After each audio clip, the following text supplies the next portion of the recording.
Les grandes lignes du plan de redressement économique et social ont été dévoilées par le Premier ministre Ousmane Sonko, mais d'aucuns l'ont assimilé à un plan d'ajustement structurel. Des économistes dont Ibra Diop et Mor Gassama estiment le contraire et évoquent un plan plutôt audacieux, loin de toute pression fiscale à outrance.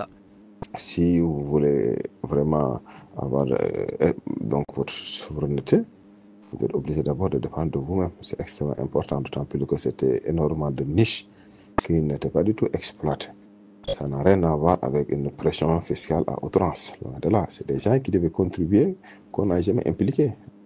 Au contraire, c'est pour éviter, n'est-ce pas, tout programme d'ajustement structurel qui serait imposé par le FMI que les autorités ont pris leurs responsabilités et ont également pris le taureau par les cornes en mettant en place de manière souveraine ce plan de redressement économique et social. Donc on est loin de ces mesures d'austérité. Le e-commerce et les revenus des influenceurs, souvent non déclarés, sont également dans le viseur du gouvernement qui souhaite encadrer fiscalement ces activités en pleine croissance. Je pense que pour ceux qui font de e-commerce, toutes les transactions pourraient être retracées.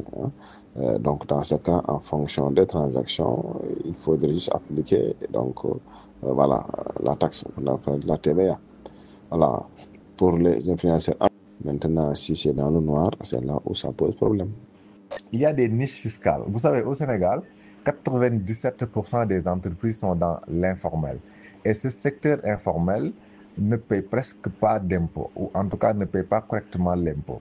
Ce qui veut dire que l'État va également élargir l'assiette fiscale pour avoir plus de recettes qui lui permettront de financer ce plan de redressement. Le secteur privé est aussi invité à jouer sa partition pour la création de richesses et d'emplois. Donc ce secteur privé doit être au devant pour réussir véritablement la relance économique, la création d'emplois, mais surtout avoir des champions.